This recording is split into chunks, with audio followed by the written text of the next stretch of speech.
Hi folks, here we are getting ready to start our term, which now we know will be entirely online.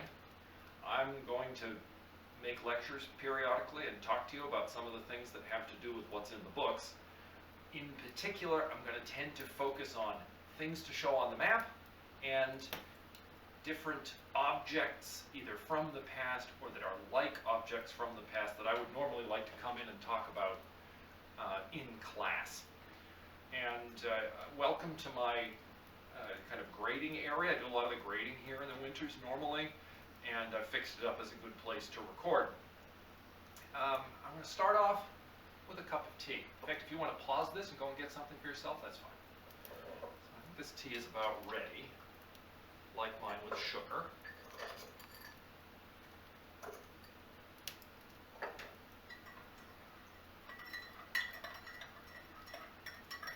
And I like it with milk as well. Now, let's think about this cup of tea. Tea is from China. In fact, all over the whole world it's called either tea, te, or cha, chai. One's from one part of China, one's from another, the words. And everywhere it's come from, it came from China. And after the original Portuguese armed trading had come in and taken over the trade routes from the Arab traders and the Chinese traders, as we read about last week, they were mostly trading in spices and similar kind of very high value, low weight commodities. But tea was one of the next commodities, and it was going to get a little bulkier.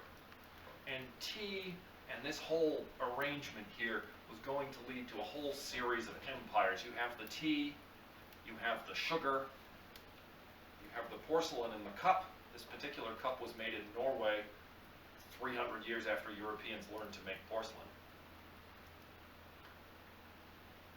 And you have the milk, which isn't particularly imperial, but it is part of the Columbian exchange. This is milk produced in the Americas where cows didn't exist before 1493. Just to round out the picture, I have a silver spoon, probably, I don't know, Peruvian silver, Nevada silver, something like that these days, and traditional Chilean pottery, more or less indigenous people's pottery. Think about it, this is an American version, a South American version, but this is fairly similar to what Europeans mostly had for pottery and for dishes. And so when they saw these beautiful white dishes with pictures on them and so on, they really wanted to be able to do that. And as I think I said in class last week, they actually in the 1700s in England and in the Netherlands reverse engineered the stuff and figured out how to make actual porcelain just like they could buy from China. Now I'm going to go take a look at the map over here, point out what we can learn from some of these things. So okay, tea from China had already spread by the 1400s into parts of India and Southeast Asia, and had been in China for thousands of years. The Portuguese brought back tea on their trading voyages from Macau, for example. So, and other Europeans started to like to drink it. Now, in the middle of the 1500s, mid to late 1500s, a couple of things happened to this Portuguese armed trading system. One of the first is that part of the Spanish Empire in Europe breaking up was that the Protestants of the northern Netherlands decided that they wanted to be their own country. They rebelled against the Spanish rulers who had ruled them before and effectively became their own country and started to set up corporations for the purpose of taking Spanish or Portuguese territories and turning them into Dutch territories. So this was a kind of corporate colonialism.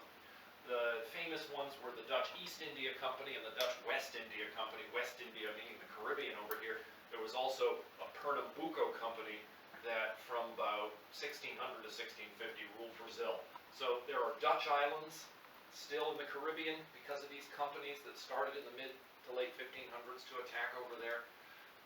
There's no real Dutch influence left in Brazil. The Portuguese kicked them out after a while. But the Dutch ended up taking the Portuguese colony at Cape Town, very important for provision provisioning ships. Ended up taking the whole Portuguese East Indies that became the Dutch East Indies that are now Indonesia. And the Portuguese were basically left with Macau and Goa and some places in Africa, Mozambique and Angola and Guinea.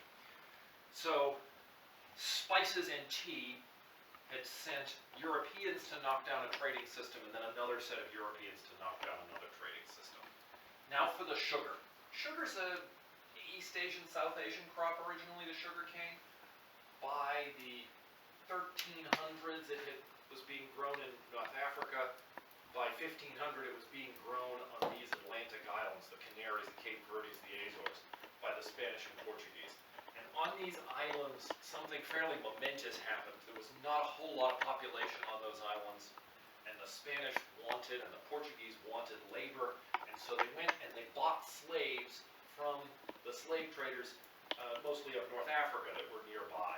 Most of these slaves that were being traded here were either captured Europeans, remember there's war going on often from one side of the Mediterranean to the other, or they were sub-Saharan Africans from down here, because there were these trade routes to bring slaves from south of the Sahara up to North Africa.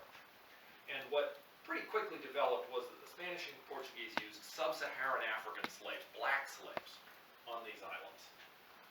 When Columbus came to the Caribbean, a bunch of Spaniards followed him.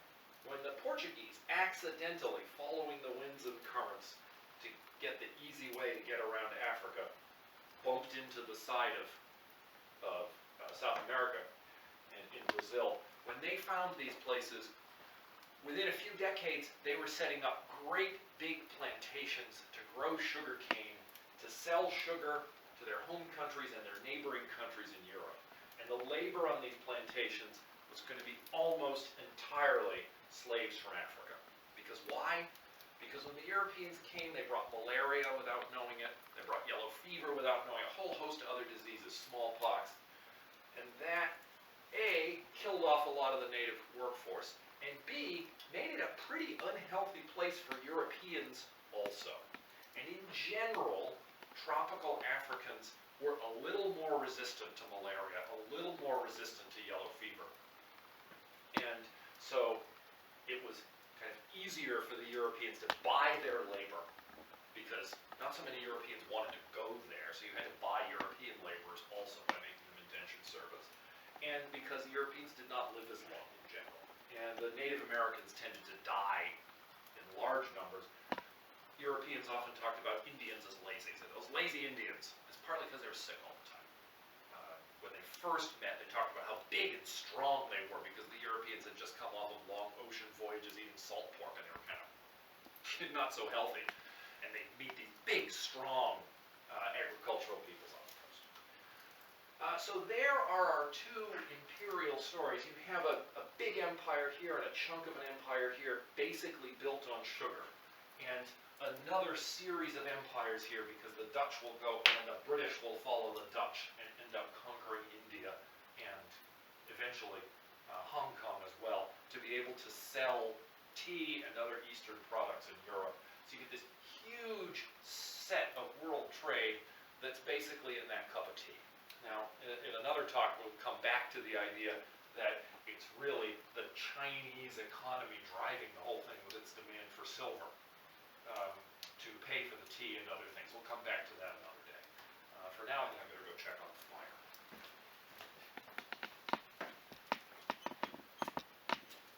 Okay, I think we could use another couple logs here. Maybe just one's enough. Now, by the 1500s in Europe, very particularly in Great Britain, the British could also have used another couple logs. The British were building all those ships, mostly out of oak, that they had to cut down. And the British needed a lot of fuel to make the iron parts for the ships, so to make things like little hand-forged nails and some gigantic hand-forged spikes to put these ships together, and all the other things you use iron for. And the British were running out of wood. But fortunately, the British had near home, almost everywhere in Britain, somewhere nearby, there's coal near the surface. So it's pretty easy to mine coal. So they started to burn coal. Very difficult to smelt iron on coal. Coal has a lot of volatiles in it. They kind of contaminate the iron. It doesn't burn. It's hard to get it to burn in big chunks. In the course of the 1700s, some people in various parts of Europe were trying to smelt iron with coal. One particular family, the Darbys in northern England, realized that you might as well use coke, which is what happens if you take coal and heat it up. And the volatile parts cook out, burn off. Blacksmiths who use coal do this all the time. They kind of make the coke at the side of their fire and then shove it into the middle so that it burns nice and clean for working the iron. Well, the Darbys figured out they could charge a blast furnace with this, and that with that, because their iron ore was near their coal seams, they basically had infinite energy at the rates they were using it, and they could start to make ironware for everything.